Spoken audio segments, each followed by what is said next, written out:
तर जिल्हा परिषदांपासून विधानसभेपर्यंत 2029 आपण या जुन्नरमधली प्रत्येक निवडणूक काय अजित पवारला का सोनं लागले? शरद सोनवण्याला काय लागलं? त्या नावात सोनं असेल पण त्या सोनं त्याला सोनं लागले. बदनाम माणूस. आमची 40,000 मतं त्याला गेली आहेत, ती पहिली बाहेर काढा. त्याने आपले ऋण मान्य केले पाहिजे. तो ज्या पद्धतीने शिंदे गटात सामील झाला ते विसरू नका. तो अपक्ष राहिला असता त्याला एक वेळ माफ केलं असतं. पण तो ज्या मस्तीमध्ये हा माणूस शिंदे गटात सामील झाला हे आपल्याला आव्हान आहे.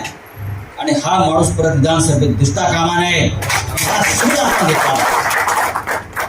आणि म्हणून या आजच्या बैठकीत मी पुन्हा येईन बैलगाड्या शर्यतीला. आज पाऊस आहे, चांगला आहे, ठीक आहे. या निमित्तानं सगळ्यांना भेटता आलं आणि पुढली बैठक याच्यापेक्षा मोठी करा.